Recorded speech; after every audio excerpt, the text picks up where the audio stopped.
So I've got a question. Sure. How useful is it to use these words like samadhi, satori, and... That's an excellent question. And the answer is a very mixed one, for sure, because on the one hand they're endlessly confusing and they contribute to the morass of the misunderstanding about what spirituality actually is and what this actually is. But on the other hand, arguably they are symptoms of and vehicles of people's preliminary explorations when they're beginning to unfold to this stuff is relevant. So I mean, it's hard to know. It's like I look at, I can look through my, I used to own. Let's say I have owned probably hundreds of spiritual books in my life, and virtually every one of them. Well, there's a few really good ones, but most of them are very oblique, if they have any relevance at all to what's really going on. And are they valuable or not? Well, I don't know. They're symptomatic of this process of investigation. When you begin to, I think when one begins to get a sense that there's something more going on, it's natural, at least for a lot of people, to sort of, well, what is this? And try and do some research, do some investigation, see what kind of precedent there is. And in that case, this is what we encounter, is all of this spirituality and jargon and philosophies and religions and yogas and what all. And are they inaccurate and confusing in terms of all of this terminology? Well, sure, but at the same time, they're like a kind of a rung on the ladder, at least in effect, if not in intent. So, but if you're a Hindu or a Buddhist or a Zen person or a Christian, and that is all you know, right, then it's going to be basically confusing unless the term happens to be from your lineage or whatever. Yeah, but that's the mode of all human behavior. I think that a symptom of genuine spiritual unfoldment is one that requires a little bit of flexibility and facility and ability to cross-translate and to get to the real meanings of things rather than be fixated on their superficial apparitions. My point, I think, is that is there not actually a way to describe this all in plain English? I don't know, I try. Do I succeed? I mean, well, to me you do. I don't know. I don't know if you do to other people, but I don't either. But when you, I'm very intentional in trying to avoid jargon and try to use plain English and try to, when there's technical terms, try to translate them into something common. But then, even that, the problem is the very essence of the inherent semantic confusion. As soon as you put something in symbols, you're potentially confusing the shit out of people because they're going to mistake the symbol for the thing and get all bollocksed up on what's what. So so the most clear way to put it is still going to be confusing as hell for most people, probably. Because I've been messing around with this stuff for many years, and I still get confused with all these, especially from the Dzogchen stuff. I don't know that stuff, and so it just goes over my head. But this is the nature of trying to put this stuff. It's reality is inexpressible. Yeah. Reality is exactly itself, and it's only expressible as itself and by itself. So anytime you try to hold up an alternative like a word or a symbol or an idea or philosophy and say this has something to do with this, you're just opening a can of worms. And I think it's just the inherent semantic confusion. There's no way around it. It's the map is not the terrain, and you say you hold up a map and it's going to be of some marginal help to some people and it's going to confuse the hell out of some other people because the map is not the terrain, and so there's an inherent disjunction there that is just, and what this is so mind-bogglingly, like, you don't like the word astounding, So mind-bogglingly, transdimensionally subtle. Equals us down. That any way you put it is going to miss the mark impossibly far. But yet, things like the Tibetans have for centuries been trying to describe this in ways that but they have Westerners have not been trying, or at least not in the same way. Well, the Dzogchen system is very, very sophisticated, but again, you have to learn the technical language. It's like talking about nuclear physics. You have to learn the technical language to know what they're talking about. You know, Tibetan Buddhism is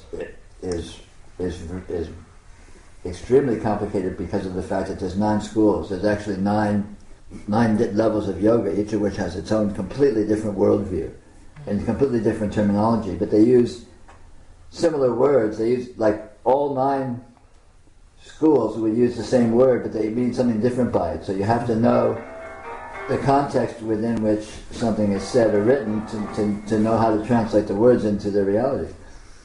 You know, so it's a big technical language. But you know, the Dzogchen language, the inherent Dzogchen language, is very precise, and it's you know, it blows my mind how precise they manage to be. If after you've done your homework of learning the jargon and seeing what they're talking about, but they really have approached it very, very precisely. You know, tried to approach it as precisely as they could and put it. Are you talking about an English translation? Are you talking about an English translation? Well, that's a whole other can of worms. Uh-huh. But even just the Tibetan terms themselves, you know, it's the kind of thing where you have to know what they mean before you know what they mean. So could you say that they all, even though they are using different terminology, they are sharing things in common in what they have discovered? Or is that, when you say they all, what do you? Which all? Like they the all? 9 schools of the Tibetan Buddhism? Oh no, they're like that. It's just. Oh, well, it's not the 9 schools. It's the 9 levels of yoga. Well, for the Nyingma, it's the 9 levels, and for some of the others, it's 7 levels, and they sort of combine a few, and omit a few and stuff. But they don't translate at all. They're completely different worldviews, but they use the same words by and large, often to mean completely different things. So they're each discovering something. They each think they're discovering something different. Yes. That's what I mean. It's a worldview. There's 9 in the 9 different yogas. There's 9 different worldviews. What they think reality is 9 different things. The way they think it works is 9 different mechanisms, and the corresponding recommendation of what to do about it in terms of a spiritual approach is 9 different recommendations. But there's only one truth. Yeah. No, that's what I'm asking. I mean, are they all coming to some agreed upon notion No, there's no of what's agreement. real, of There's what no the agreement. truth is? No, there's verbal agreement. They say there's Buddha nature, and that's the truth. But then what they mean by that is completely different. You know, it's mind-boggling. And yet politically, they all pretend to be unified. It's all Tibetan Buddhism because it's their political system and their social system and it's their everything. You know, so they're all Buddhists and they all agree, but they all agree superficially because they're using the same words, but they're using them to mean different things. So they're not necessarily going to discover this. No. Very specifically not, as a matter of fact. But they think they are, and there's lots of internal arguments and schisms about it. I mean, Dzogchen was considered a heresy up until recently by the majority of the Tibetan schools, for example.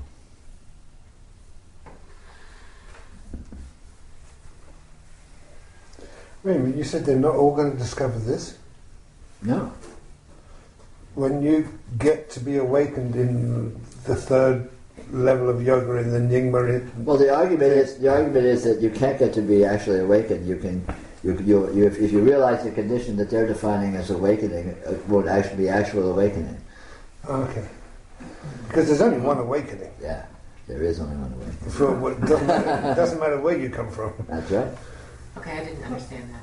It's not, all this is really completely irrelevant. I mean, it's interesting, but it's not We're important. dedicating our lives to finding out what this is. What's It's it? important. What's the first one? No, I mean, talking about what the Tibetans are doing with their 9 schools is not important to anyone but people that think it is and are invested in it. I don't particularly recommend that personally. It was fun hearing about it. Well, I think so too, but it's not of the essence. What's more of the essence is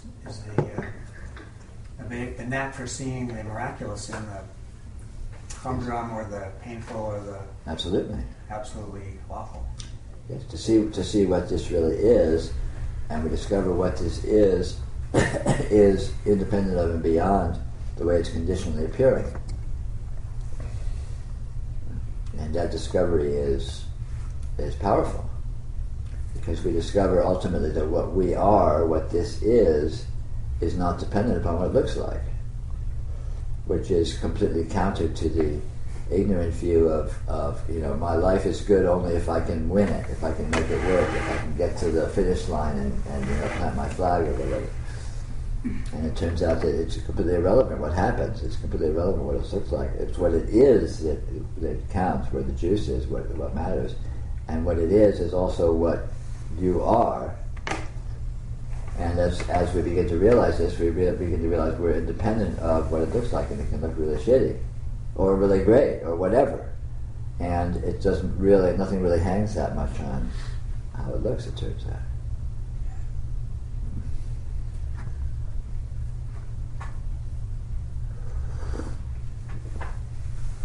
So, Peter, when you say that it doesn't matter what it looks like, so things that are happening could just be all explosive and kind of disoriented, but you could still be moving in, or maybe have some kind of an awakening even in that discombobulated state. Absolutely. Awakening is independent of circumstances. It's dependent upon what this is, which it always is. This isn't increased in any way when it looks a certain way, and it's not decreased in any way when it looks a certain way. It's exactly what it is always, whatever it happens to be looking like. Yeah, I guess the trouble that I have is that I can be putting out all of this effort, which is a lot of effort towards unfoldment, and it just seems to be, sometimes I seem to be just spinning my wheels. Yeah, well, that's possible because we have to learn what the true effort is. And when we're putting out effort, well-intentioned, but ineffectively, we're working for nothing. We're putting effort, but it's not actually going towards what we hope it to be going towards. And when we put effort into circumstances, it's not generally of much benefit from the point of view of our spiritual realization. So there's no clues from what's going on in your environment? Well, there's enormous clues by what it is, but not so much by what's going on. The way it's going on is a big clue. The way things work is revelatory, and what is appearing is revelatory. I mean, what it is that's appearing, what it's made of, the way in which it's appearing is revelatory. But what it happens to look like in terms of a human classification of experience, of event, is completely irrelevant. Okay. Success and failure are less than nothing in the scheme of things. Could you say more about the way it is? Radiant presence.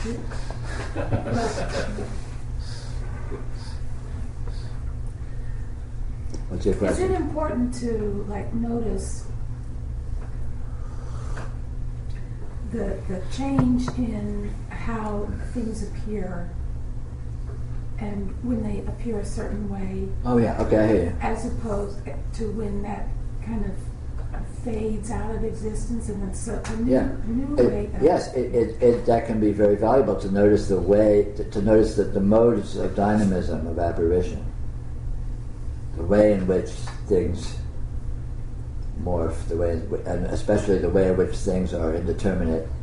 So anything that appears, even at that instant, is indeterminate. You can't say what it is, and it's already something else. So it's you could say doubly indeterminate. It's indeterminate in what it is in the moment, and it's indeterminate in what its trajectory is, where it's going, what it's going to become. And we can see this very directly and nakedly. It's very revealing as a way of combating the fantasies of fixed objective existence. And we discover the actual dynamism of what presents itself. That's real. That's actual. And so seeing the way in which it works inherently is very revelatory. Is it possible to see what takes place in between the appearance of a mode? Right.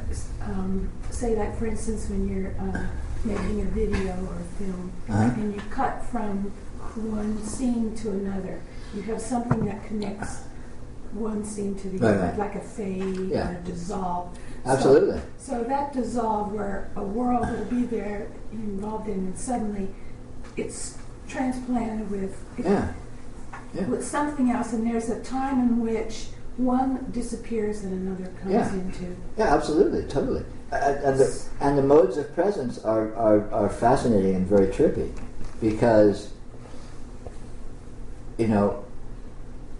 anything that is present, but presence itself is ambiguous.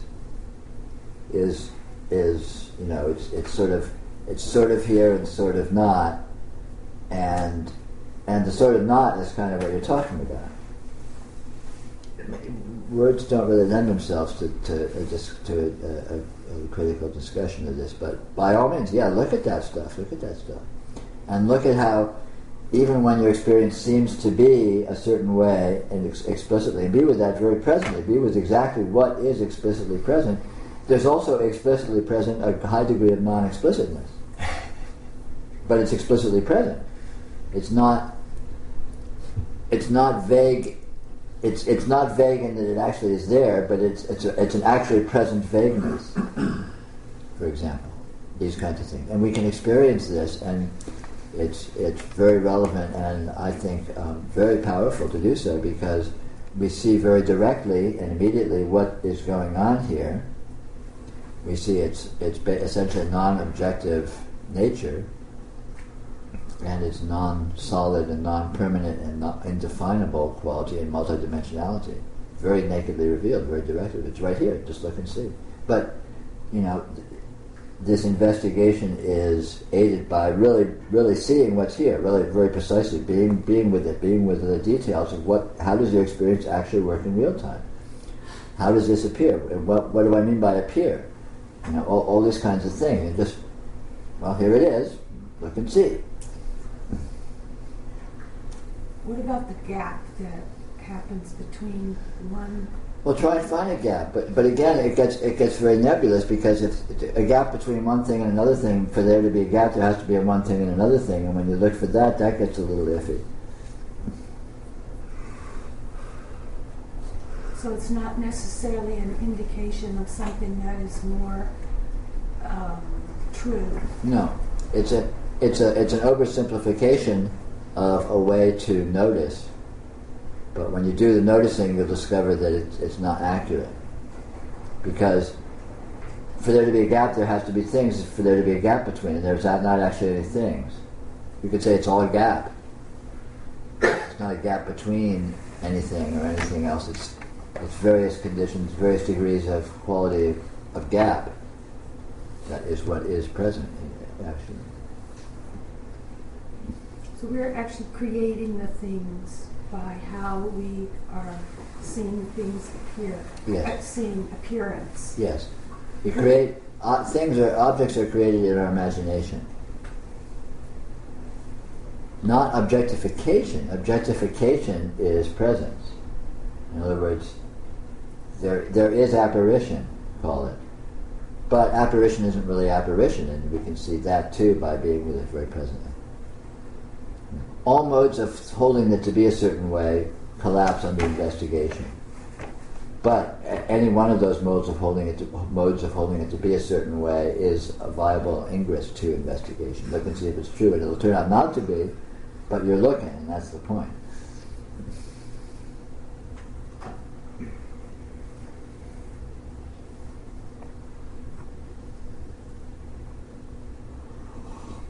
So when you say we are looking at what this is, Right. this is not going to be, or is this going to be something independent from how it appears? Or is it always going to be dependent on how it appears to? Well, there's no. You're talking as if there's this and an appearance, and there were two different things. Look and see if that's true. You won't. I think you won't find anything like that. What's going on here does not have pieces. It does not have parts. It does not have separate portions of its mechanism. It is its own mechanism inherently.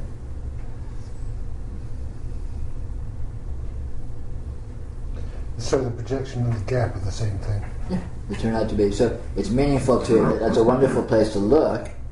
But then you look and you see what you find, and when you really see what's there, you see, oh, that doesn't really apply.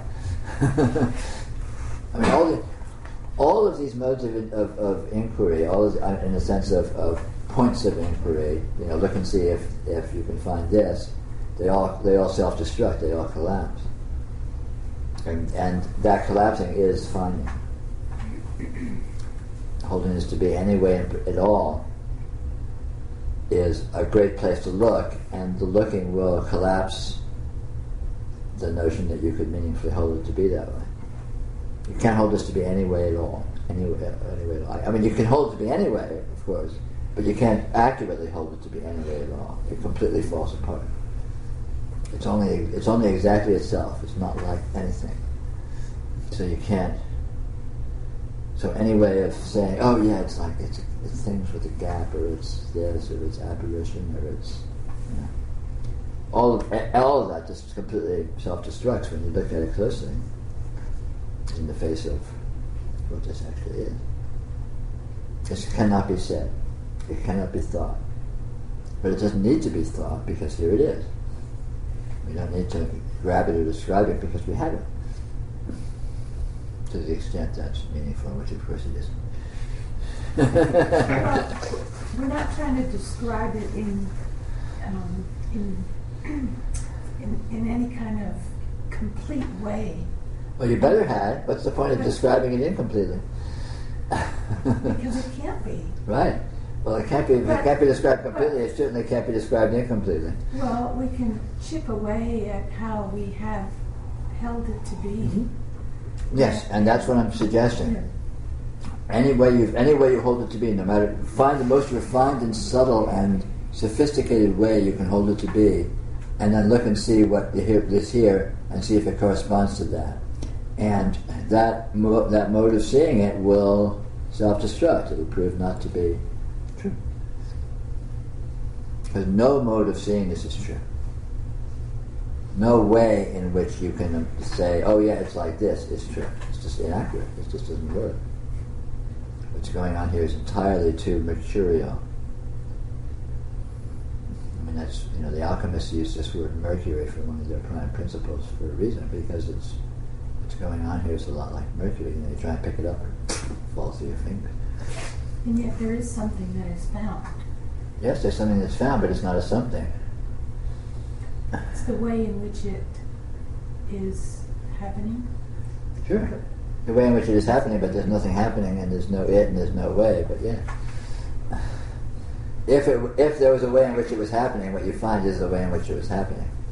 But it turns out not to be a way in which it's happening. Because it's just a way among ways. I don't know. I'm not sure what that means. There's no way. There's no way. It's just itself. Trying to understand it in normal understanding ways is fruitless. Exactly. It doesn't work. And yet, discovering that is finding it. Discovering that it's not understandable in human terms is starting to understand it. Then you're beginning to approach it on its own terms, which is the only way that it can be approached.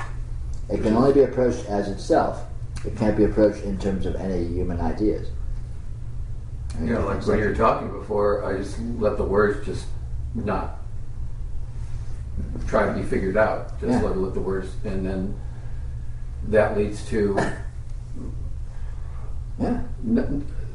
Madness. a different reality than what would you say? Madness. Madness. Yeah, that leads to a different thing than figuring it out. And, this whole headache of stuff, Yeah. which is kind of not the point. Yeah. Yeah. Very much so. Exactly.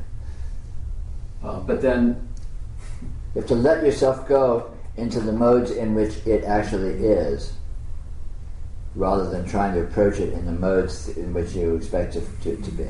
and even though that is going on, those old modes are still hauntingly, like there, and They don't need to go anywhere because they're not irrelevant, they're just inaccurate. but they're very. They have a lot of sugar to them. They're very alluring. Well, yeah, you've been addicted to them all your life. They served you well, so you think, all your life, and so there's a habitual tendency to go back there, to visit that mode. But what you're doing here is working on challenging that, working on going to new modes that are ultimately self-verifying, to the extent you successfully go to them, so to speak. And then that fact, that self-verification, ultimately weans you of the addiction to the simplistic modes. But you seem to have come to a point where you've reintegrated the ability to speak about it, Sure. and not get like when I try to speak about it, I can get Yeah. out of that mode of being with the this, the here, the now, Yeah. and I get into now I'm on a thought path, and it's this whole train track of I've been on this a million times, Right. and this other little path, it's this winding, willowing thing that often comes back and tries to walk that track of speech, Right. but it's very confusing because the speech gets me back off of it a lot. Right. Yeah. Well, you haven't gotten sufficient clarity. When you reach a point of sufficient clarity, then the speech won't take you off it, because you'll see it the way in which the speech is it. Because of course it is. I mean, it turns out that ignorance is reality.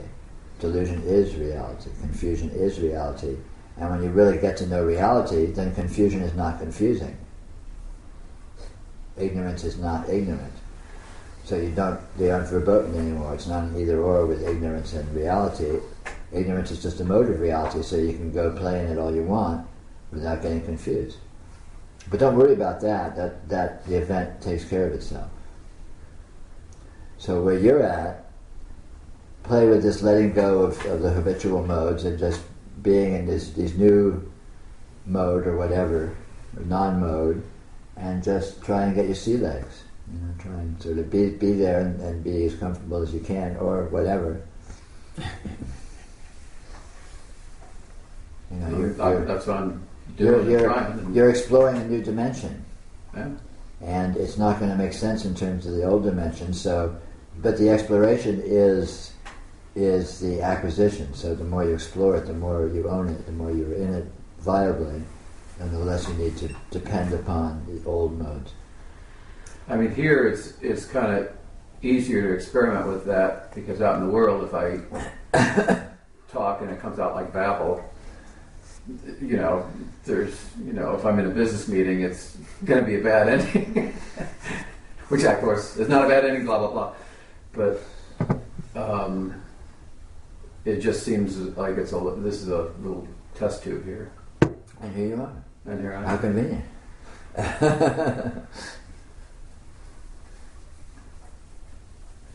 So when you go out, when you took this out in the world, obviously you had a growth period where you started out and you weren't that great at talking about it.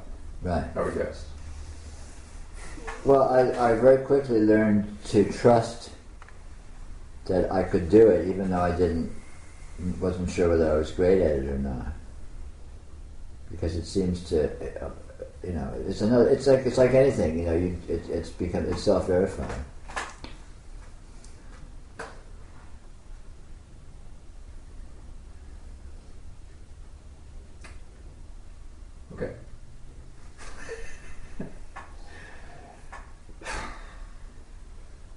But to address that generally, don't worry about trying to sell it until you own it. And then it'll take care of itself. You'll either sell it or you won't.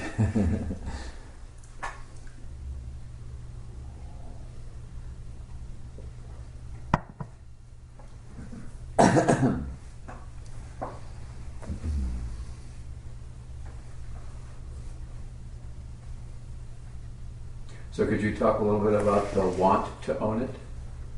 Which there's some parts of that that are healthy and some parts of that that are just kind of...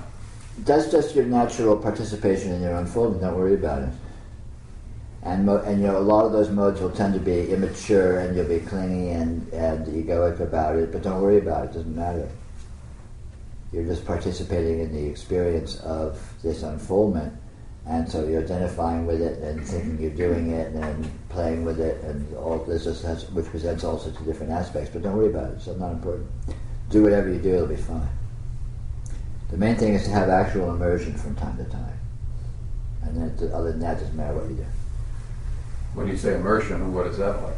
It's immersion, you said. Yeah, immersion. Like when you leave your old modes, but you feel that, wait a minute, there's something this here. Is different, right? It's self-verifying. It's different. That's immersion, and it is your instructor. It is self-verifying. It will show you what you are, what this is, outside of your old modes. But you don't need to do battle with your old modes or worry about them or come down on yourself for having them. Just let them play, and just go to immersion from time to time whenever you can, without you sweating it or overworking it.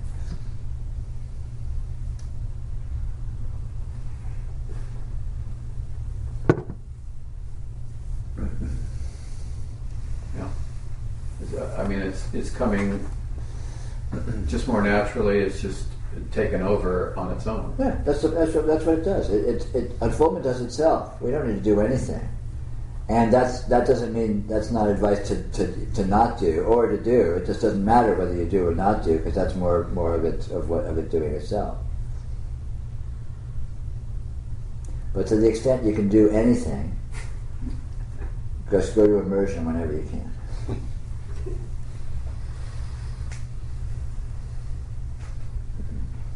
Tactile presence of otherness, of thisness.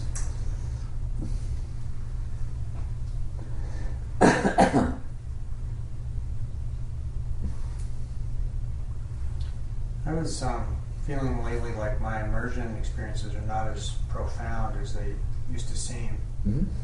And I thought maybe my immersion didn't have legs. And The other way around. I was thinking about this house analogy that you talked about a long time ago, where you used to say that the people in the first level and the second level people could have the second and third could have the oh wow experiences, but the first and the fourth wouldn't. The first people would have no clue about it, and the fourth people wouldn't see any difference between it and other things. But I feel like I'm more of a third stager, and so like today I slipped into a little noticing of the miraculous briefly, and it was like you talk about self-verifying, like oh yeah, cool, and then it kind of just went on its way, and I was back to my regular humdrum existence. Sure. But it wasn't as dramatic. Right. Yeah. But this is very typical. There's much more of a wow factor when we're newbies, because it's less familiar. It's more different. Mm-hmm. It's like your first orgasm. Is a real eye opener. I imagine. I extrapolate. Is that what the word is? What do you mean? Orgasm. It will be. We'll see what I mean one day soon. But then after a while, it's still great and all that. But then it says, oh yeah, another orgasm, cool. But it becomes more kind of same old, and less like, whoa, what just happened? and our familiarity of this realization is absolute normalcy. When you're in a condition of, there's all sorts of niceness and there's all kinds of wow when you want it, but it's not really particularly what it is. It's just okay. I'm out of chai. I need to get some chai pretty soon. Chop wood, carry water, kind of thing. Yeah. But then you And yet, that's the real juice. That's the whole thing, and I know it. But the wow factor. I mean, anytime I want it, I can go to it. I can really, I can sort of go and say.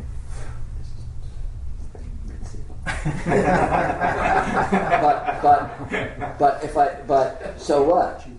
So what? It's not. It's never not that. So it's just normalcy.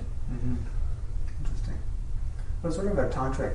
I mean, in addition to this immersion that I was describing before, I notice a kind of a tantric appreciation for more things. Yeah. Generally in my life, including work. Yeah, sure. Where I just like the texture of it and the experience of it.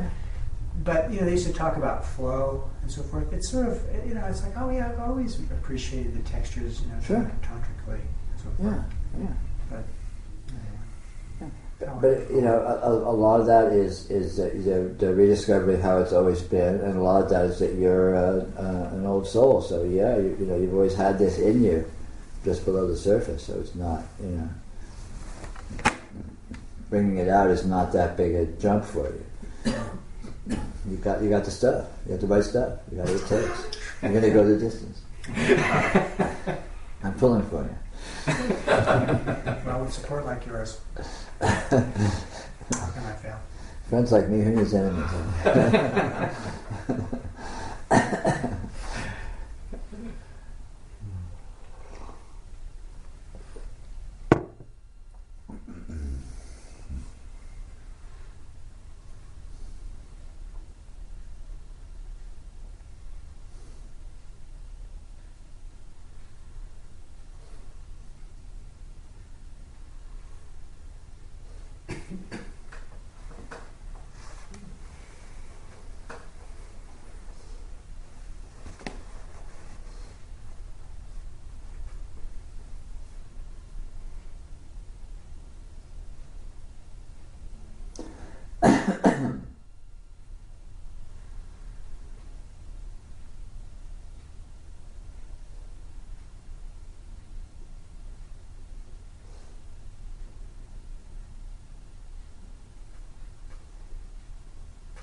Peter, what's your experience of other people?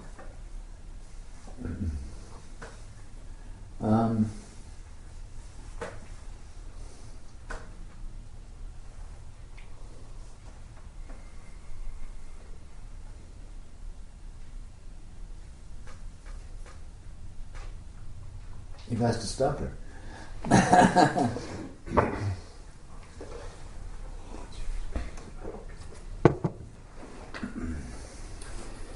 Other people are like a person. Another person is like a symphony.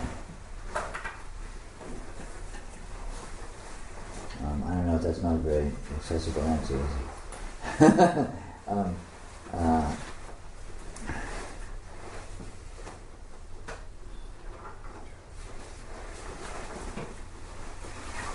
Okay. Another person is like an amazing banquet. Like just a really, broadly based meal.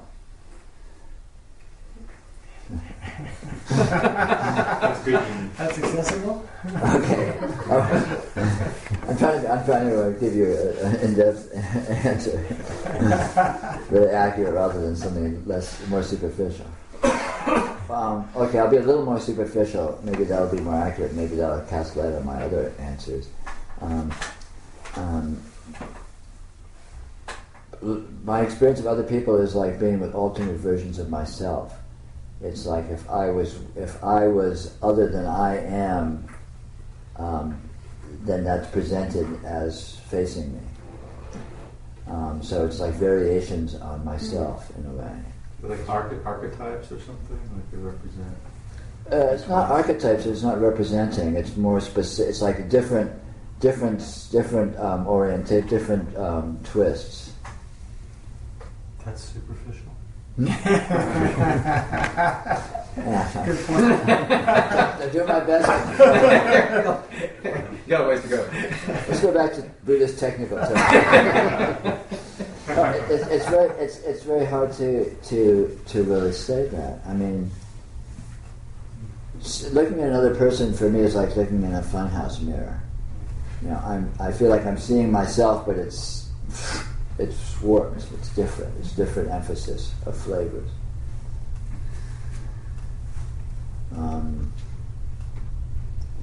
And it's always very interesting and very satisfying because there's such a surprising and unexpected juxtaposition of flavors and elements and qualities presenting themselves in ways that I would find that are unexpected because they wouldn't be in me the same way. But there is a sense of kind of looking in the mirror. Is that the right way to put it? That's not the right way to put it. It's more like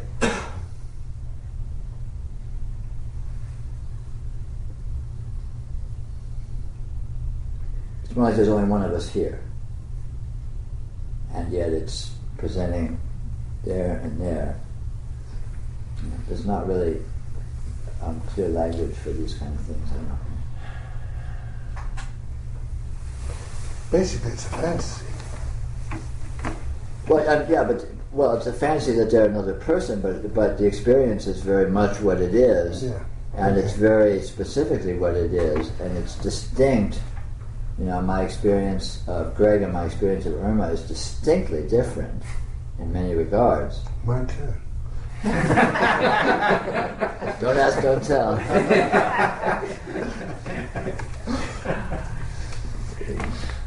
And yet it's the same class of experience. And there's no other person there. But so I'm trying to talk about what that experience is as an experience. It's very interesting. It's a good question. I just try to imagine you sitting here, it's just here, and then all of whatever we are asking these questions that can't be answered with words, and what that would feel like. Does that make sense? Mm-hmm, sure. No, that's just what it is. Mm-hmm. But you know, a very important aspect of being with another person is there's a presence there, and the flavor is in the presence. The flavor isn't in the words. The words is a very, very small part of the experience of being with a person. It's like a rich soup of flavors and qualities and, you know, energies. That's good, because sometimes I get misled by teachings that say, well, people aren't really people, or well, I've heard you say, and I know I've confused it, that you can't be sure anybody else exists or something like that, and yet there is this huge presence with each person that you are experiencing somehow. But all there really is the presence. When I say there's no person there, I'm not saying they don't exist. I'm saying that what it does exist is the presence, and that presence is the same presence that presence is the only presence. Mm-hmm. It's not like your presence and my presence, it's the presence. And the presence experiences itself as different flavors. As this incredible richness of differentiation. that's sort of nexified into these vortices of Ecstasy. well, Banquets. you're a poet. Oh, see, I was going to say, you see, it goes to ecstasy. I was going to say vortices of degrees of functionality or dysfunctionality. More like.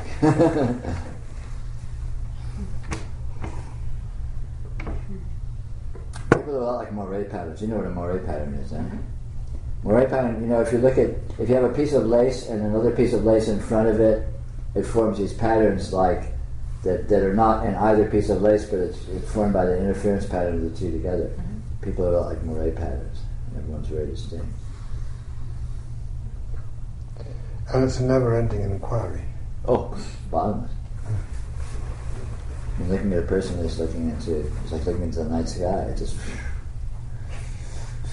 of course, looking at anything is like looking into the night sky. So, if you're walking down the sidewalk, there's all these people around, you don't know any of them. Yeah. They're still real. I mean, their presence there is real. Absolutely. It's not coming out of your imagination. It's just what was in it. I think I've gotten lost a little bit on this, where maybe I came up with an idea that I was talking to Greg about this earlier, about feeling a little numbed out by maybe thinking that if I'm the only real thing, then everything's kind of just not, has nothing in it. No, everything is completely real, but it's not what you think it is. It's just not those labels. Yeah, and everything is a production of the same energy. It's not your imagination, you, Nancy. Nancy is a production of that energy, just like Nancy's imagination is a production of that energy, just like Greg appearing in your experience is a production of that energy, just like Vallejo appearing in your experience is a production of that energy. So there's only one thing being produced, only one, one quality of one One base energy? No. One classification of objects is all the same. So thoughts are exactly as objective as seeing Greg sitting there is. And it's all real as an apparition, but thoughts aren't really thoughts and Greg isn't really Greg. That's where the imagination comes in. It's an interpretation. All interpretations are erroneous, in short. That's a blanket statement. All interpretations are erroneous. Yet all apparition is actual. But apparition is not a product of your imagination. Apparitions are created equal. All apparitions are just apparitions. There's no hierarchy of apparitions. So apparition is creation. Yes. And what creates all apparition is what creates all apparition, which is what you actually are. Which is not Nancy, of course. Nancy's just an apparition. There's a temptation to, when you say it's what you are, temptation to link that up with this little imagination which makes up stories about. Right. My boss is mean. Right. Yeah, but it's not. I know. I mean, I tell myself that, and I remember that. But then it goes back to thinking that way. Yeah. And that itself is a fantasy. That itself is an imagination.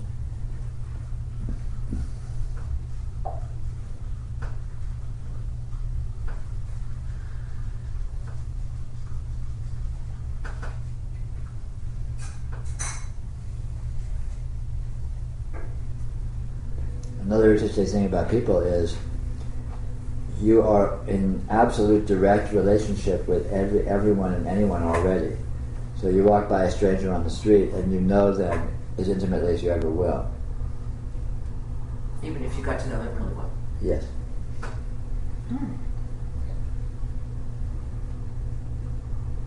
So when you're in a store and someone walks in the store you've never seen before, you get a hit on it. Just some hit, right? And that hit is a true knowing of what they are in vis-a-vis in your world, what they are in your energy scheme. That's why you know when you're in danger. Sure. Sure. Yeah, but it's much more profound than that.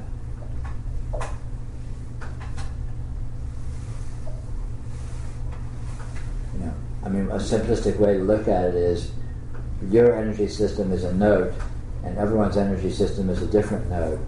And when those two notes are together, it makes a kind of a chord, and there's dissonance or consonance or whatever, the interval that's set up, and that is a fixed thing. It's in the nature of the note that you are and the note that I am. So anytime we see each other, this chord will be played, which is the flavor of how we each appear to each other. And there'll be all sorts of development and nuance and all of that, depending on as our relationship unfolds and has more event, but the fundamental note will not change.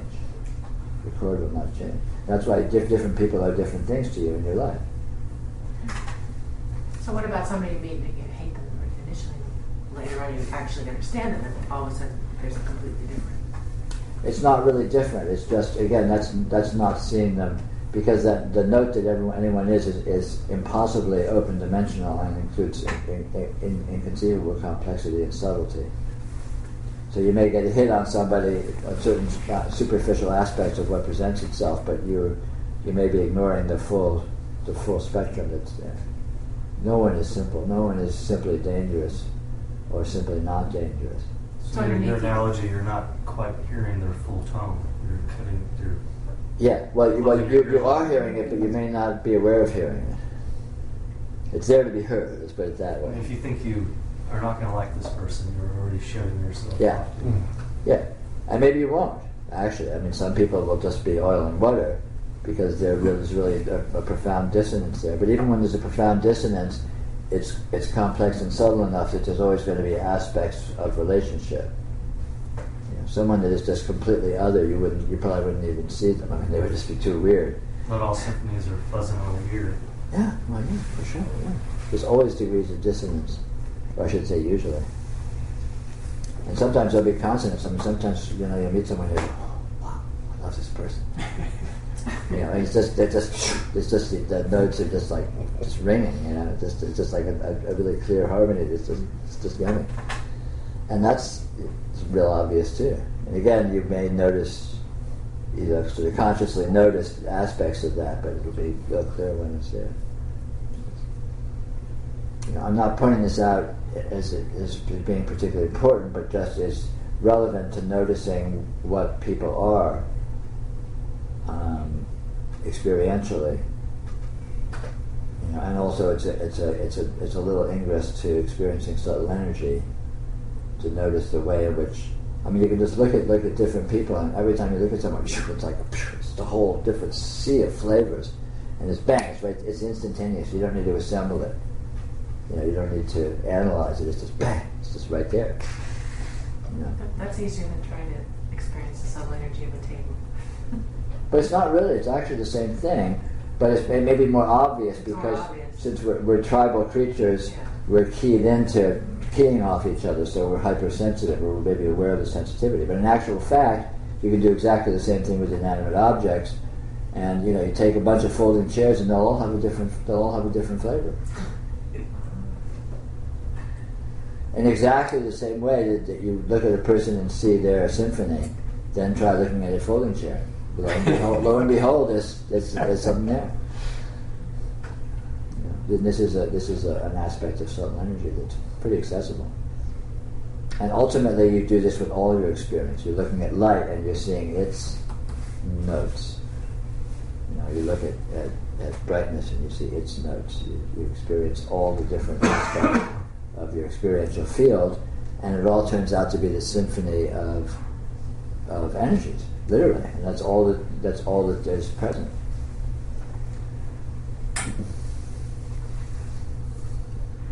Complex. Huh? But complex, that symphony. Oh yeah, it's a symphony. Yeah.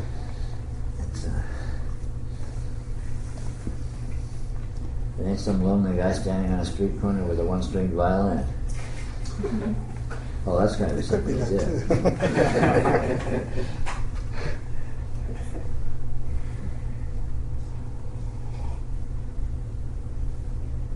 And in fact, your experiential field is literally one symphony.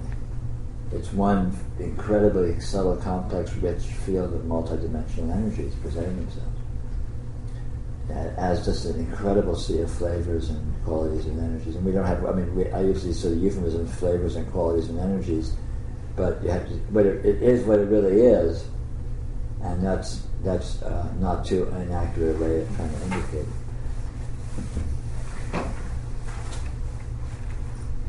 And there's no things present, there's no event present, it's just this symphony and its ongoing themes and modulations.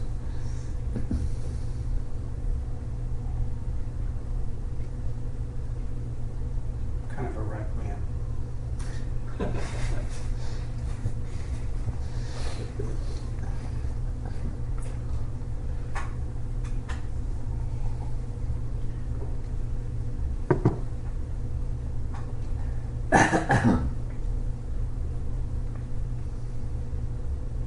Okay, this sounds really naive, but I heard a teacher say this years ago, and I've been pondering it ever since.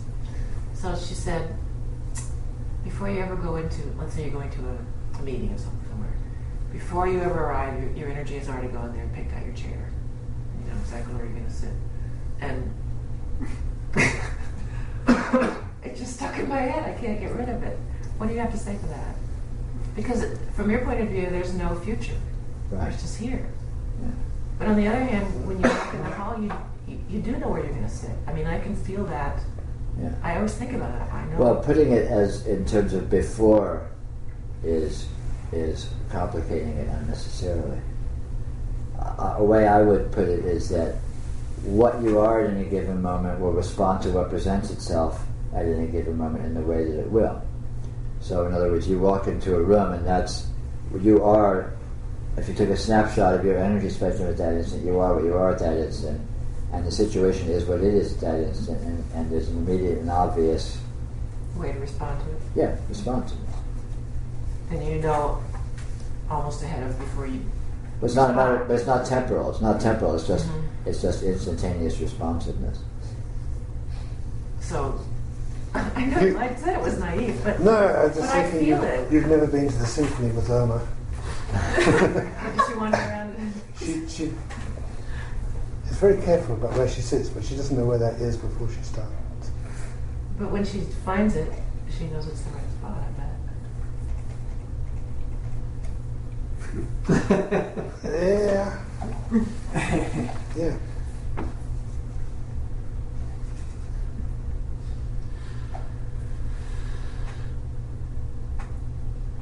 I mean, a sort of a very simple formulaic way to put it is, you will do exactly what a person exactly like you would do in exactly that situation at that moment. Always. Always, of course. So when I feel that, that's what I'm feeling. Yeah, of course. Because again, it's like when you meet another person. There's a sort of a note or a chord that you are, and a chord that the situation presents, and the way those amalgamate implies a certain harmony, call it, and the sort of the solution. It's like an equation, and the solution is obvious. And so when you say that, then you're observing the energy. And Yes, very much so, very much so. And it looks like walking in a room and taking a chair, but that's just putting a bunch of words on this inconceivable, indescribable, ongoing event that appears in a constantly evolving range of inconceivable subtlety.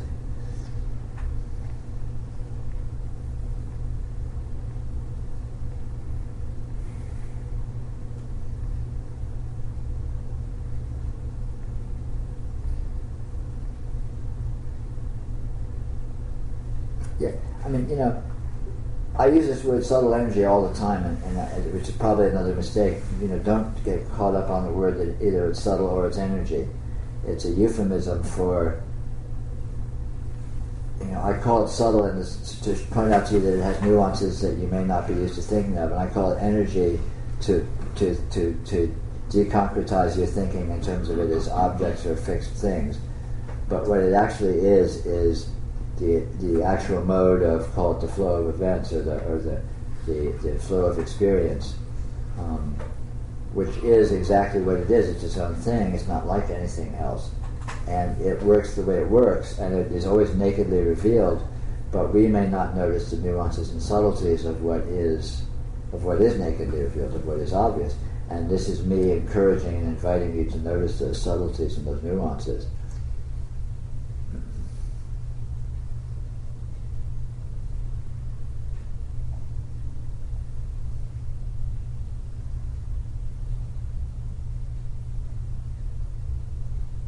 Which includes everything. This whole system is astoundingly vast, and it's not separate from itself. So when you notice what anything is, you basically notice the context it's in, which is what everything is. Because event and context are one. There's no division.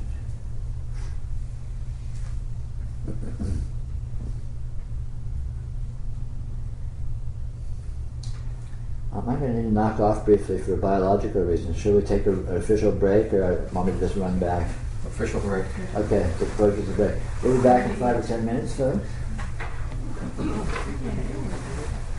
Maybe.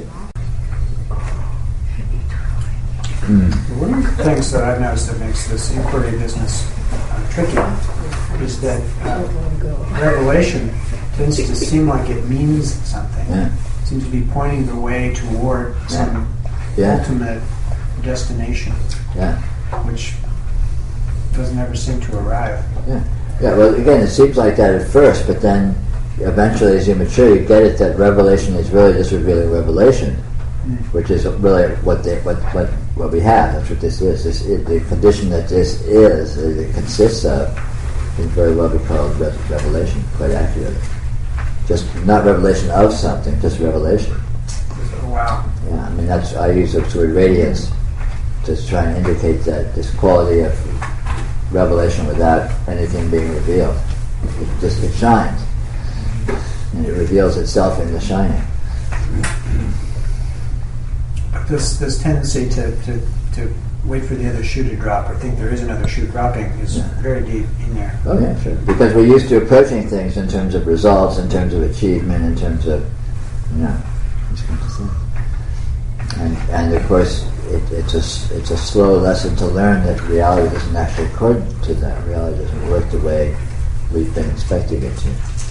But yet this which is part of the reason why life has always been so frustrating. Yeah. Because we bust our butts and we never get anything for it. But this dynamic is it's like I'm not coming up with this dynamic. This dynamic is it seems to be part of the deal, and it seems to like it that way. Yeah.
I've been noticing that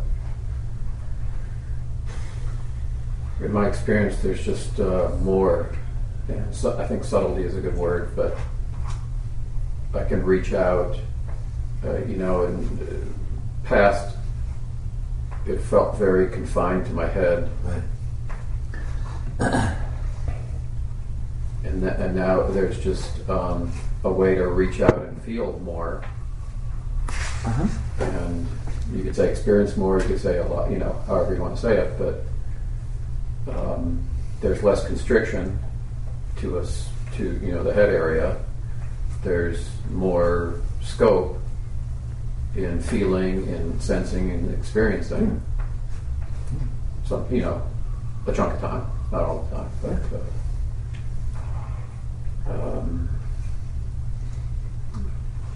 seems like a hopeful sign. It's good. It's real good. Stay with it.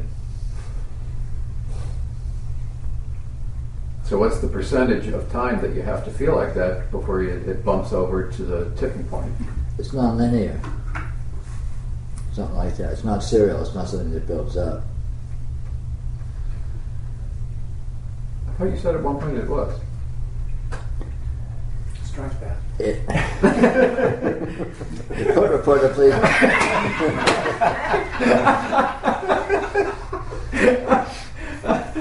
My opponent's assertion that I said that was not very good stuff.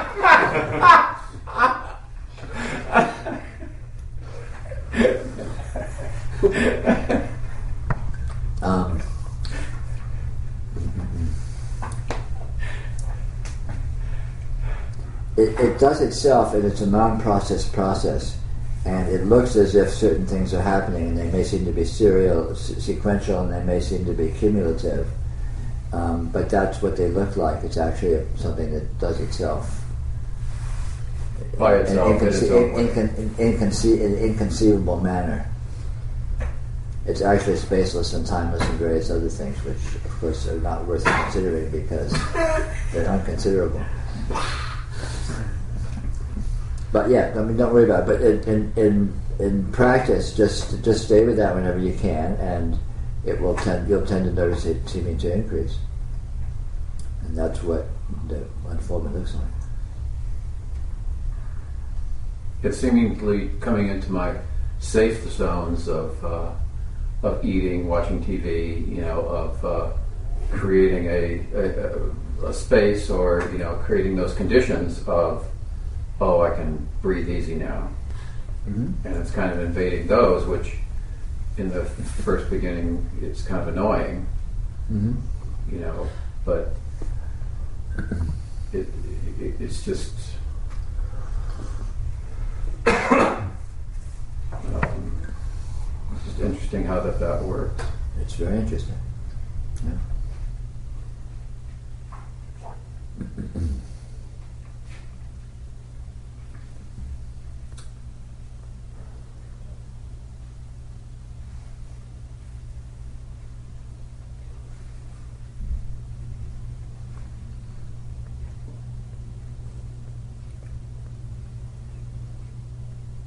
And I know this is a silly question, but why did it get set up that way?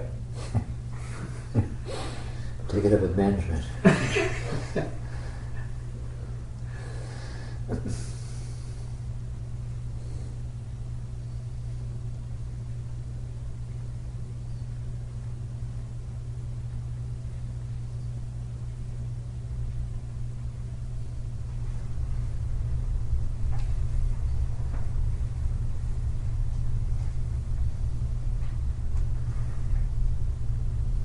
Well, the mode of its unfoldment, we use this word unfoldment for a reason, because that seems to be the mode, that seems to be a way of putting its native mode.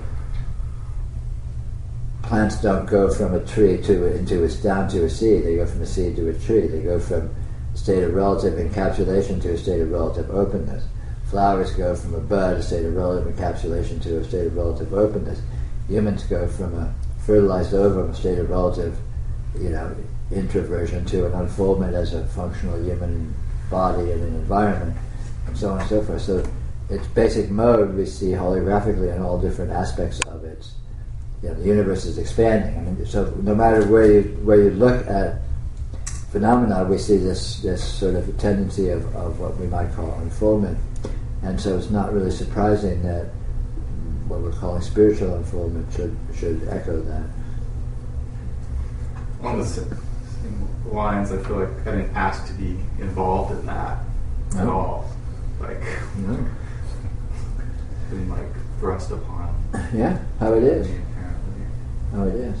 Yeah. The chick didn't ask to have to peck through the shell. It's just when it's time, that's what's there. Right.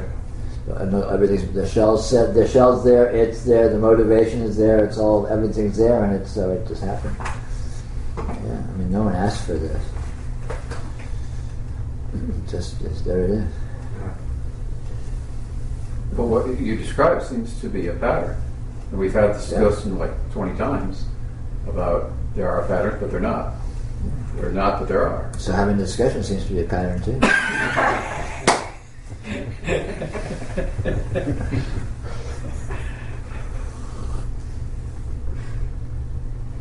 Sure, there are patterns, but then exactly what is a pattern? But now it begs the question for more noticing and have at it. Yeah, what's a pattern? Very cool. Good notion. What's a pattern? Human body's a pattern. What is it?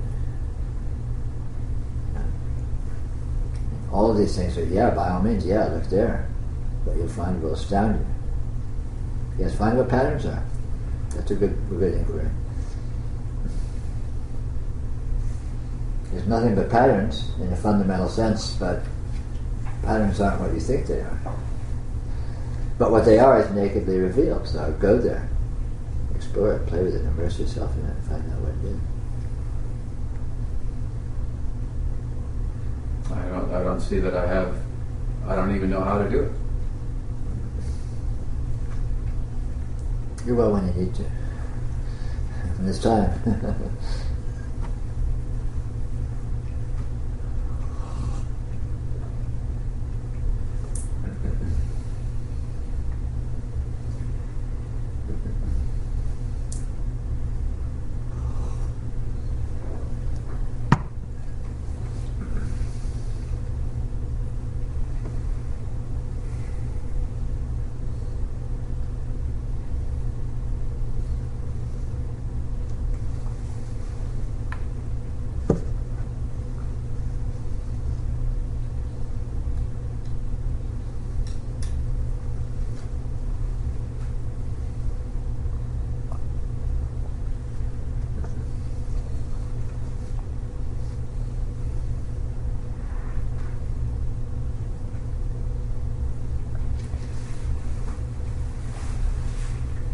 So, Peter, I'm aware of this happening on its own, in its own way. I'm aware of the energy of it seemingly going somewhere. Right. And then aware of, not feeding that energy as if it's going somewhere, but rather that it is happening now. Right. As a way to counteract that ongoing energy of it going somewhere, getting something. Uh-huh. And then aware of using the mind to try to counteract that energy, which keeps me in my mind. Uh-huh. Well, it's very... if your question is how do you get out of your mind, just realize that you don't need to counteract the energy because there's nothing to counteract. Just stop doing that and it still won't be going anywhere. So you don't need to bother, you don't need to exert the effort, you don't need to have the involvement of trying to counter anything because it's self-correcting. In other words, the fact that it's not actually going anywhere will become more and more obvious without you needing to without you needing to argue with yourself or fight with yourself. Just be with it, and it'll self-evidently not go anywhere.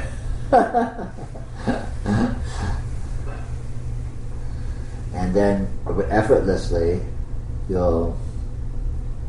that whole thing will tend to fade in relevance in your experience.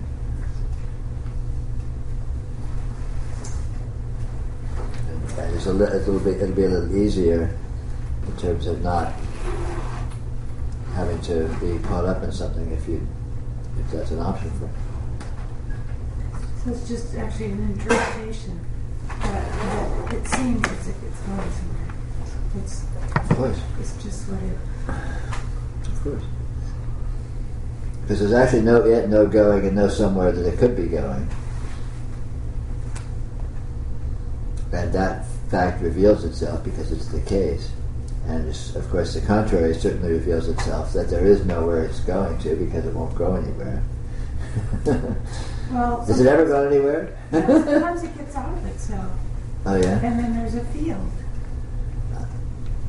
It gets out of itself and then there's a field? You lost me. What is it before there's a field? A concentration of energy that... Where does the concentration happen? It hangs out around a seeming appearance of what might be called a body. Yeah, but what is that in? Awareness. Okay, it's in a field.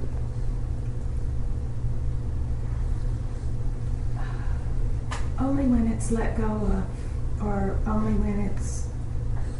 It's in a field whether you notice it's in a field or not. And you can tell that, find that very easily by going to the edge of the concentration and see if you can find an edge. You won't be able to. You say, was the edge is here? Well, not quite. No, let me go a little further. Is the edge here?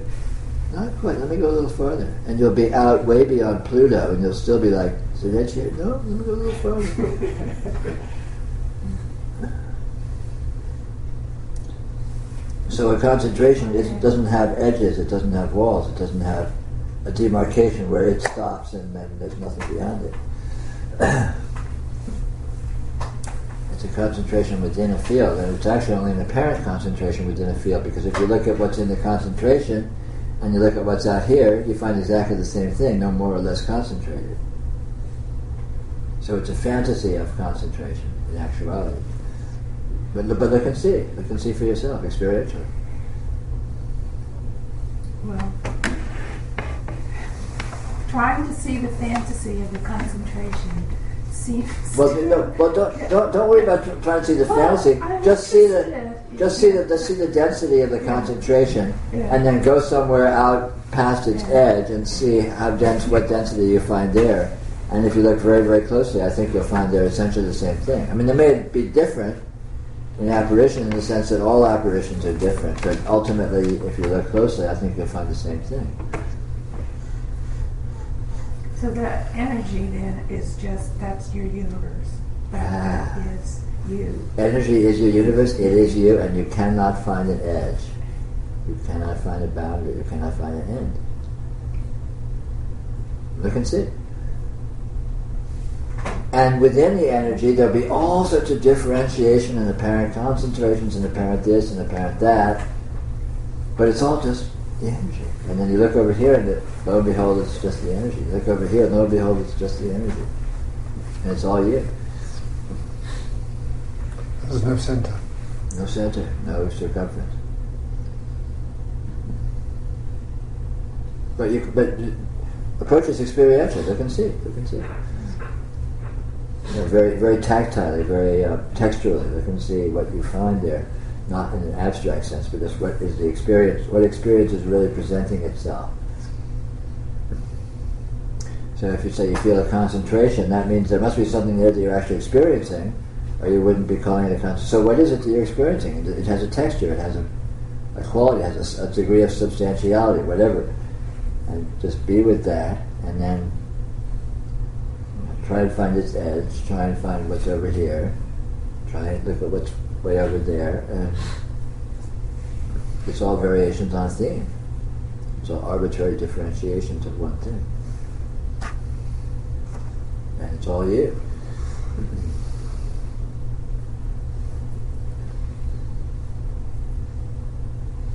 How does that relate to this? That is this.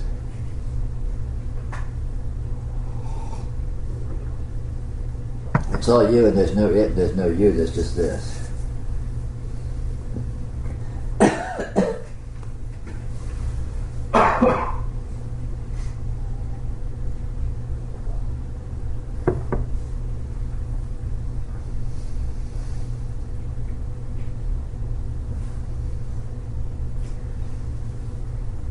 the trying to interpret whatever that is the creation of a person. Yes, interpretation. It's, And interpretation is imaginary. It's designation. It's how am I going to? What caption am I going to put on this picture? What label am I going to put? It doesn't change what's actually there. You're just labeling. It's like, oh, okay, this is me. This is a person. That's not a person.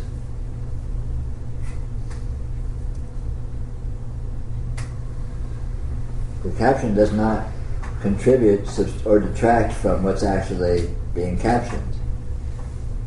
It doesn't modify. It doesn't impact it even slightly. So whether you say it's a person or it's not a person, nothing's any different. You say this is a world. You say it's not a world. It doesn't change. And that shows that it's not a world, and it's not a world. It's wholly other. It's something that is not qualifiable in those terms.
seems to be a subject aware of that energy, Right. vibration, or of that, which seems to be inaccurate. Right. But it's very, very present. Okay, fine. We can just look at what's present and how it's present. So if there's a subject and it's aware of the energy, what's the relationship between the subject and the energy? In any terms, spatially or... Well, in it's other words, awareness. It's the awareness of the energy. They seem like two separate things. well then look in the way in which they're separate. What's their relationship? If they're separate, then there must be some relationship there that allows it, that makes it meaningful to designate it as separate. And try and look and see what that is experientially. It's like a seeing, or just a knowing, or you just... So there's a knowing, and what else is there? The energy. I mean, the pulsing. So there's a knowing in the energy. What makes you think the knowing is distinct from the energy? What makes you think that knowing and energy aren't two words for the same thing? One feels like vibration, pulsing, alive energy. The other is But it only noticing. Yeah, but it only feels like pulsing alive energy because there's noticing, right? So why suppose that the noticing isn't part of that equation?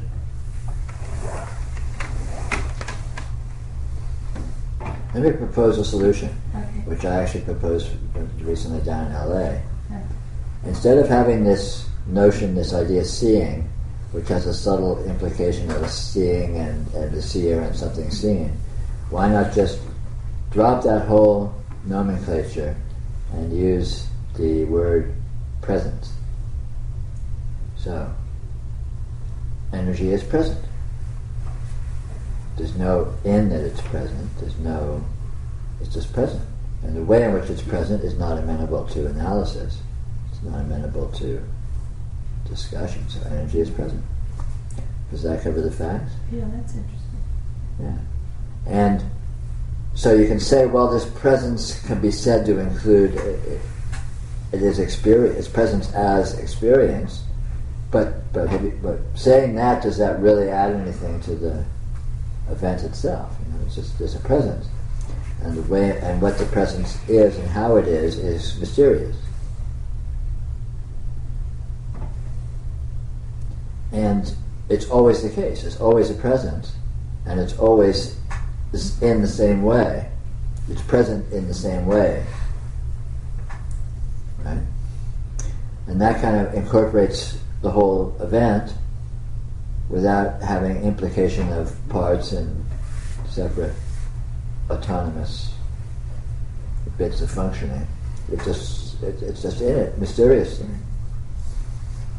And it is mysterious. I mean, breaking it down to awareness and energy and this and that isn't really like, I mean, all you're doing is naming things that you don't have a clue what they are anyway. So it's not like you're subtracting mystery by adding parts, by adding names.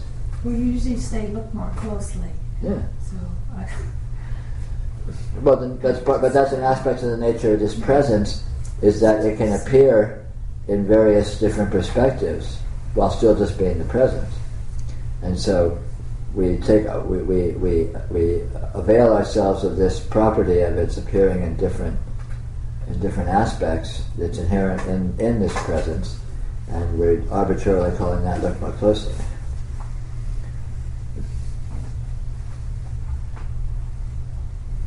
So we're getting rid of all the verbs and collapsing it down to one verb of is present. So we throw all the old verbs like seeing and knowing and doing and all of that, we just throw them out and we just have the one newspeak verb is present. Double plus good. So there's nowhere to go. I mean, it's just that's Nowhere to go. And is it ever otherwise? It's just this present, mysterious, radiant presence.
Even the expression look more closely can be misleading. Absolutely. Absolutely.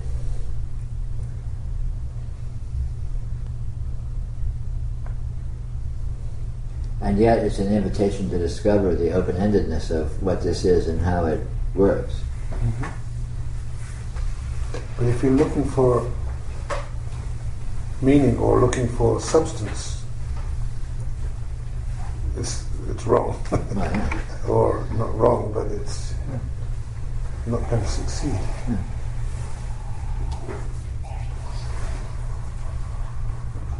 It's an ambiguousness that's actually what this is all about.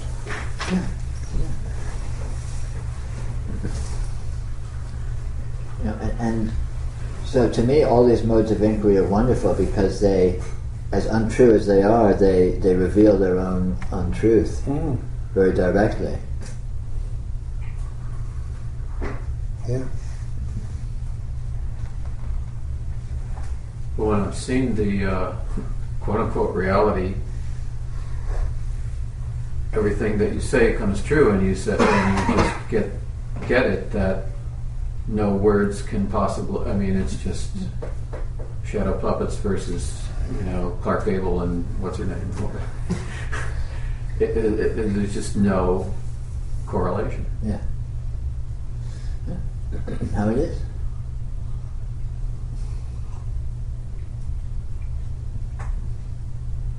So in the memory of that, there seems like there's some kind of power that generates of its own to say, well, that was a revelatory moment. Mm-hmm. But getting back there is not within my power. Yeah, because the memory creates a fantasy, and right away you're in fantasy, and you can't get from fantasy to reality. There's no bridge, there's no road.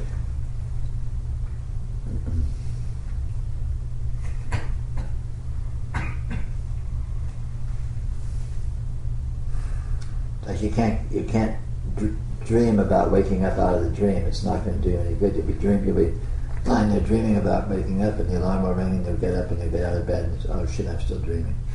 I'm dreaming, I'm getting up.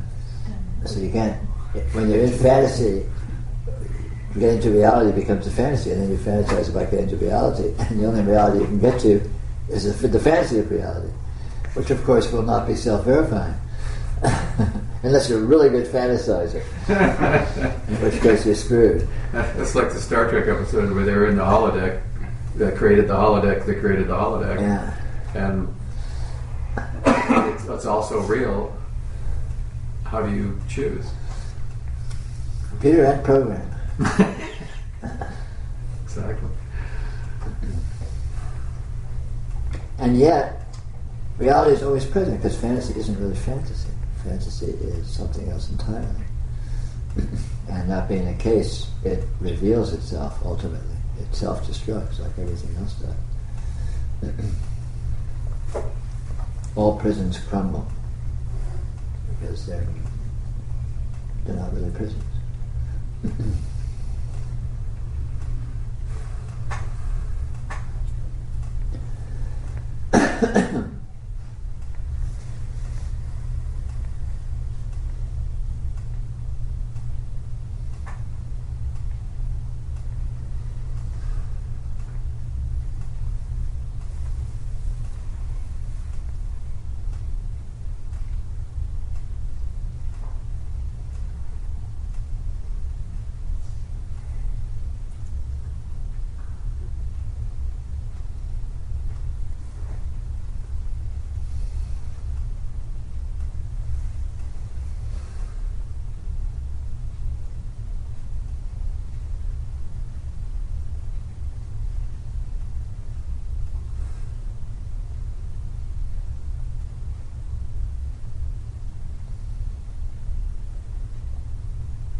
I feel that I have to do something about this field.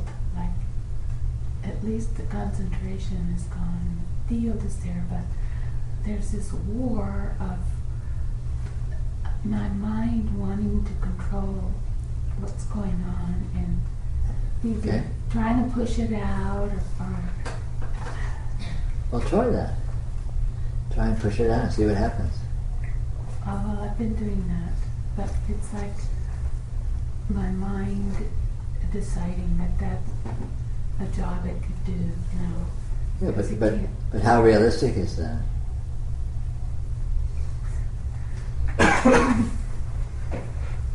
I mean, the fact that your mind is insane and has unrealistic notions, okay, no problem.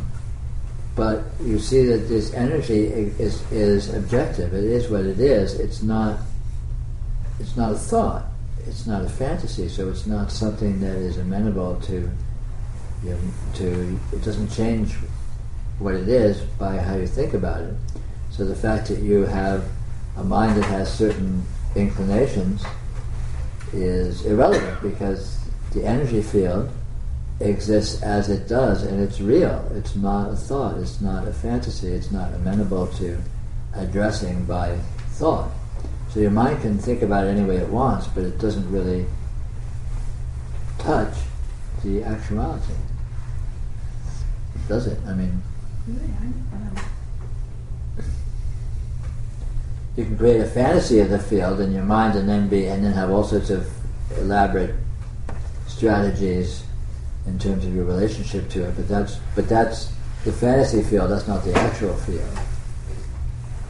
well, creating a friend of this whatever that wants to,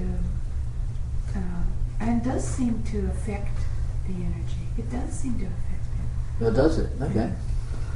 But maybe, I mean, you can't fight it because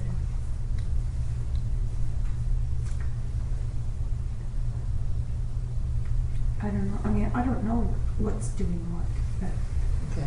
but they're both there. Yeah. Okay. That's good.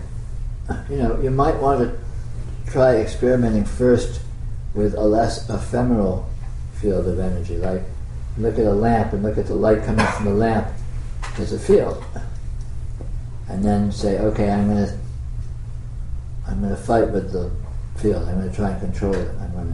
And then you look. Well, is the field of the light from the lamp actually changing at all? Is anything actually happening? And that way you'll learn to discriminate the fantasy of interacting with the light in your imagination versus the actual presence of the field of energy. And then you can look at this perhaps more subtly perceived field of energy, of the experiential field of energy, and look if the same isn't true of it. And because you'll be more educated, you'll be more skilled at discriminating between fantasy of interaction and actual interaction. There's actually no such thing as actual interaction. All interaction is a fantasy. The only thing that's actual is presence, and presence is not an interaction. It doesn't interact with itself. It's infinitely differentiated, but there's no interaction. Like when you dream at night, none of the dream elements actually interact with each other, even if they look like they are. They're all just present experience.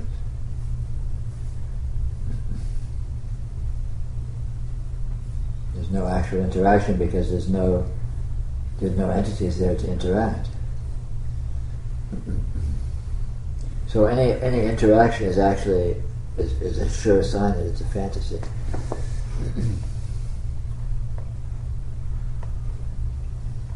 But you can explore this by, again, go to a more explicit, a more obvious instance of the energy, like a light in your field of vision or something, and then explore your relationship to that light in terms of interacting with it. And you'll discover that any interaction you can come up with turns out to be a fantasy. And that will reveal what fantasy actually consists of and what actual presence of energy consists of. And then you can transfer the same to more subtle realms where it may be less obvious, and it will still be able to be obvious for you.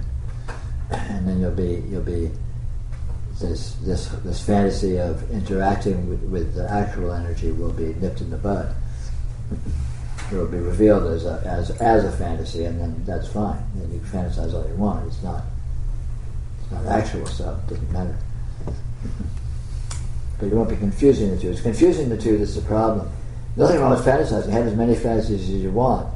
Just know that they're fantasies, and then you won't be entrapped by them. So the mind's not going to go away, it's going to stay here. Yeah. But it doesn't matter because it's just mind.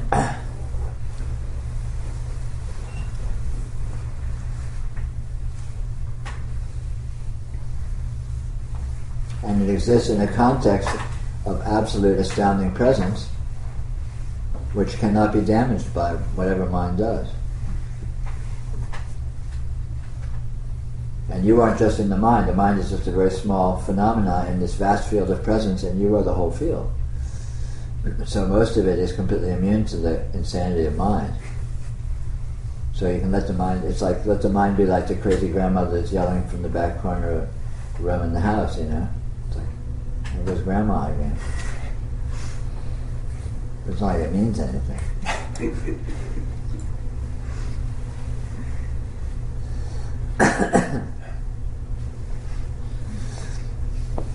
You know, it's really just a matter of taking inventory of what's actually present in your experience, and to discover this vast present field. You know, calling it a field and calling it energy is sort of arbitrary, but this vast present field of energy that is exactly what it is and is inviolable. It is what it is. You can't damage it. You can't improve it. It is what it is. It's doing what it's doing, and you are it. And it's astounding because it's dynamic, it's alive, it's absolutely nth-dimensional, it's just incredible. So it's endlessly entertaining as well as absolutely invulnerable. And you are that.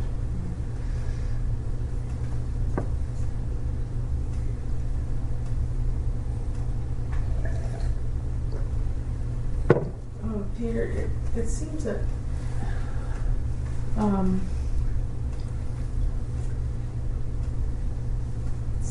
the process is to just be okay with the limitation. Well, be okay with the limitation, but then find anything whatsoever that's outside the limitation and see what's there. Does that make sense to you? Can you find anything that's outside the limitation at all? Well, I can, okay, so like every morning I get up, go to work, drive down the East Shore Freeway, and I find my mind going off into story and I'm driving. Right. And then I see that I'm off in story, and then I come back. And to me, that's presence. Right. Because Okay. I'm back, and I'm with the energy of driving. Good. So Right. that's when I'm out of my limitation. Sure. And that's about the best I can do. Well, that's great. And even when you're in a fantasy, you can look out and see a cloud, or see the sun, or see a tree, and the tree is not in any limitation, right? The cloud is not in any limitation. It's just present. It's just there. So even when you're in fantasy, there's something, the outside is present, is impinging, is available, right? You can be really caught up in fantasy and having all sorts of emotional reactivity and just having this whole soap opera going in your head, right? Mm-hmm. And still, you look out the window and there's a tree. Right. It has absolutely nothing to do with the soap opera. It's just there. And so right away, to some degree, you're outside the limitation. You're outside of the fantasy. And that may not seem like a big deal. It's just like, well, yeah, so what? But it is. It's a big... Just see the tree, notice it's present, and then cool, it gets like back into fantasy. But just for that instant, just like, oh, and these O's are powerful. You may not notice, you may not appreciate how powerful they are at the time. But any time you go to something that's outside the limitation, anytime you go to something that's just present, mysteriously and objectively, has nothing to do with anything meaningful, it's just there. It's profoundly powerful. It's profoundly powerful, and it's ultimately transformative. So anything outside of fantasy is presence. Yes, anything. A tree, a bird, another car driving by. Well, just being right here. Sure. And not having being absorbed in fantasy. Yeah. But even if you're absorbed in fantasy, you can look at that cup on the table, and that cup on the table is really here. It's not a fantasy. You're right there. You're outside your fantasy. Right. Even if you're still in your fantasy, the cup is still there, and it's reality impinging. So reality is always present. It's always available. And even if you keep getting sucked into fantasy, reality is always right here. You can just like touch base. Okay, cool, and bang, get sucked right back in. And don't underestimate that. Just that little thing is profoundly powerful, and ultimately will be very transformative. Or even like the trick we were talking about a while back of doing this kind of thing, or looking at a light, it's all the same thing. It's just going to something that is present in your experience, that is not a fantasy, and it does not have a charge. It's not something you're involved with one way or another. It's just a present energy, a present experience that's just there. And just there-ness is profoundly powerful. And it may not seem like it. You may think like, oh, that's not noticing. It's just looking at the damn cup. But in actual fact, it is being with reality. And reality is insidiously powerful. It is corrosive of ignorance. So so we're being with the objective reality. Yes, Okay. the objective reality. The objective reality. And just touch base. You don't need to be like obsessive with it, or just notice, just briefly. Just okay, wow, nice. That's really there. And then you might have a reaction. You might say, God, that's a nice tree. You might think, God, that's kind of a scrawny tree. But just see the tree and feel its presence and its actuality. It's actually there. And then let it go. Go back to your fantasies. Whatever. And you don't need to make it a struggle. It's not like you need to struggle to get out of fantasy and get to the present and struggle and get back and get sucked in like it's a tug of war. Just let the fantasies win. Don't worry about it. It's it's where you usually are anyway. So who cares? It's just maybe. You just, okay, here I am again, cool, my crazy life's going on. But then just playfully, briefly, just like, look at that cloud, look out the window, look at that bird, and just look at it neat, and then just let it go, and then it's like back in. Very, very just playfully and gently, and just matter of fact. And that's profoundly powerful. Yeah, so the fantasies seem to have more charge than presence. Yeah, they do, but presence wins in the end. It doesn't really, it just seems to. Okay. Presence wins. Presence is thermonuclear. Presence is a smart bomb. Targeted, laser guided right smack to the center of your karma. Astounding. Genuinely stupefied.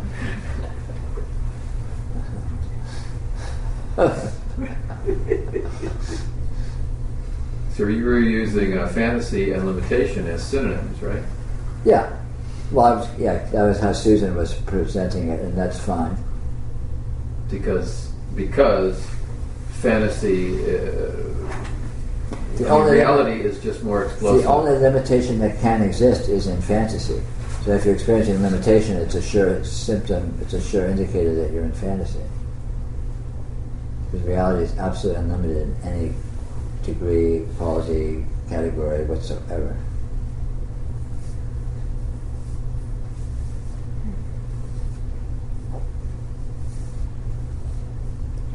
Although you don't notice that necessarily. No, but you can notice it every time, because it's completely self-evident. You don't need to rub your nose in it. But it can be useful to, as an antidote. Anytime you fall into thinking, anytime you fall into thinking the world actually exists, you can very readily and obviously notice it doesn't. Oh, yeah, what an idiot.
I'd like to get back to that thing that I started with, which was naming.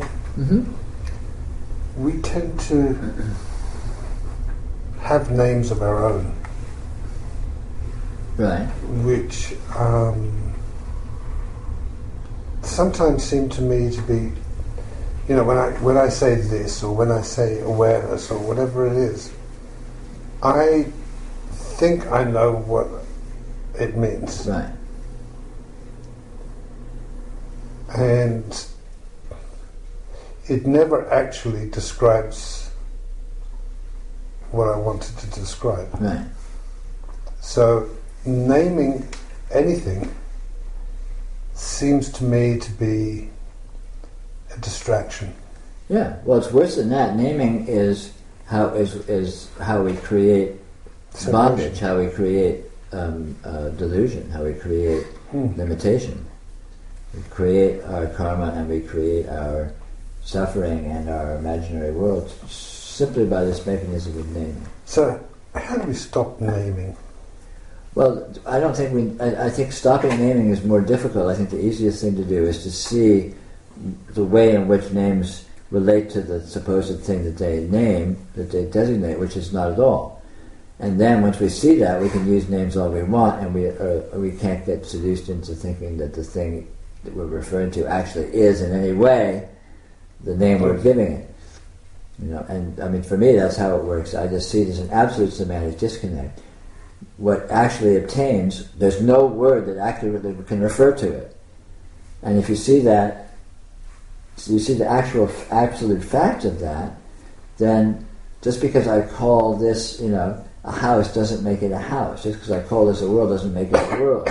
Just because I call this awareness doesn't make it awareness. And so I can call it awareness, and I'm not going to be seduced or confused by looking at it as if it was awareness. Because I know perfectly well it's not. It's exactly itself. So awareness is this. A house is this. A world is this. Subtle energy is this. And I can use those words and they aren't confusing because I'm not looking for an actual house or an actual world or an actual awareness somewhere, which is going to be confusing as hell because I'm never going to find any of those things. It's a simple fact. Language does. I mean, I put this in more sort of technical terms many times that you can use language either referentially or definitionally. If you use language definitionally, you're screwed. You're going to be sucked into confusion because that means you're going to think that the thing referred to corresponds in any way to the definition of the word you're using to refer to it. So if I call that a chair, I'm thinking that there's an actual thing there that in some way partakes of something meaningful that if I look up the word chair in a dictionary and it says what a chair is, it's going to have something to do with that object. That's the definitional use of language. The referential use of language is that chair is just an arbitrary designation like a URL for this unknown infinite reality. And what this is I could call it a bleeble blob.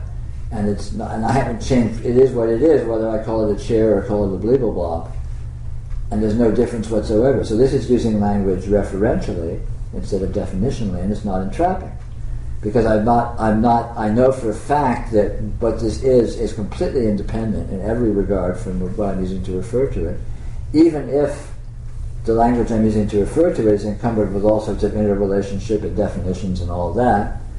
I know that they in no way correspond in any sense to the realities that I'm using to refer to. I'm using them to refer to.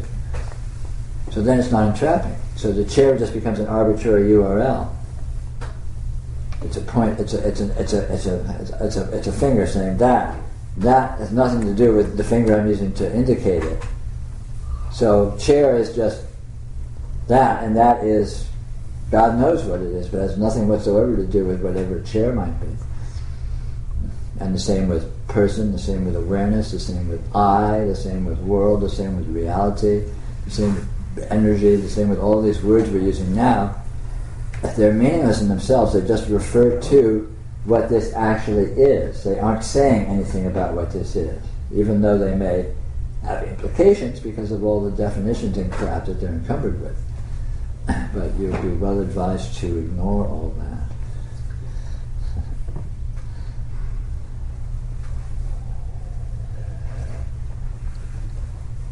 Is that kind of what you were thinking of?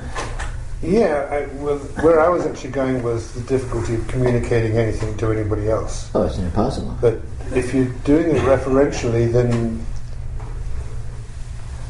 then you do find some agreement that you can accept the referrals as Well, I think with similar meaning. I think the saving grace of communication is that the verbal component of it is an infinitesimally small amount. Yes. There's all sorts of energy resonance. I mean, you can't even qualify what there is. But we're sitting here making these sounds at each other, and the conscious mind thinks the communication is in the sound. But in actual fact, the sound is just this tiny little icing on a cake of this vast sea of present meaningfulness and information that is actually, manifesting itself as the exchange. And you can't even know all the manifestations. There's no way to know it or designate it or get a handle on it or anything, but it's present and it's obvious. And I think that what we call communication consists of this vast body of inconceivableness, is not limited simply to the simple, superficial, paralogical exchange of symbols. Because it also includes the chair of Nancy that Nancy mentioned. She goes into a room and she knows where that chair is. Right. That's a communication. Absolutely. That's very meaningful. Absolutely. There's no limit to meaningfulness. Are you devaluing communication? No, not at all. I'm saying communication is much more than we think it is. Okay. So it may look like you're saying words back and forth to someone, and you are, but there's a whole lot else going on simultaneously that is also a part of what we feel like is the communication. And a lot of the way we understand each other or not has less to do with the words we say than with that whole gestalt of presence. Right. Okay. And it's always a two-way street. Oh, yeah. I mean, trees are communicating, and buildings and roads. Yeah, everything is, it's like I said, everything is playing its symphony, and it is always in exactly the relationship with every other symphony in real time, not by intentionality, or you can't turn it on or off. And, you walk down a busy street, and everyone on that street is intensely aware of everyone else on that street, and they all know exactly who each other are, and they're all in an intense communication with each other, whether they're aware of it or not. And same with the inanimate objects that are present. And same with other subtle energies that may be present, whatever. I think what I wanted to say was that language is probably not important in Right. communication. Yeah, it's among the least important. Right. It can be useful, but it's just the tip of the iceberg. Well, I've done experiments with conscious mind versus unconscious mind, and the conscious mind processes information as 70 or 80 bits of information per second, and the unconscious, they estimate 10 billion. Yeah. So it's a lot different. I rest my case, But words are still what we tend to hang our hat on. You know what I mean? Yeah, and we're sitting out at that 70, 80 things a minute. Well, I'd like to speak up in defense of the spoken word. No. Speak up. What's the loyal opposition? I feel like especially in satsang, that the verbal component is extremely important in conveying the meaning. Well, it is. Maybe it's the unspoken meaning, but nonetheless, the words pack a wallop. Yeah.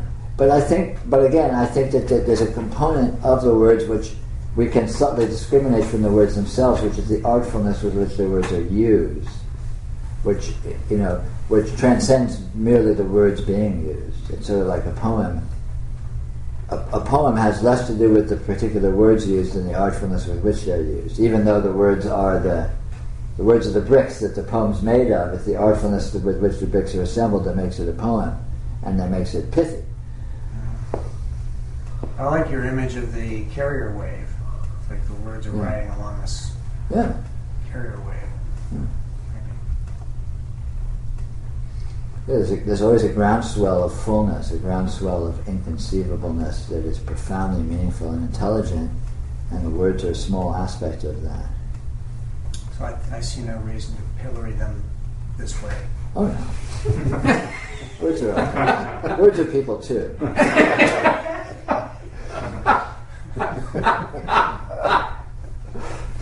Why can't we all just get along?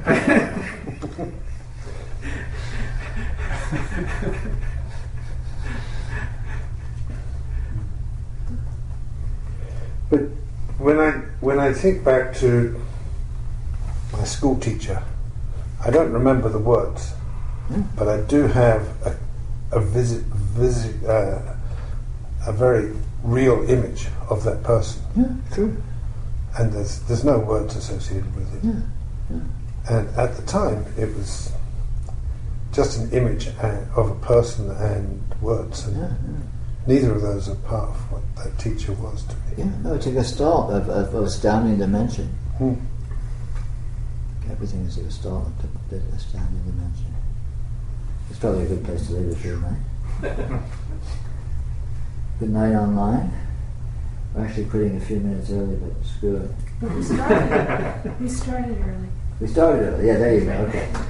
Good night all.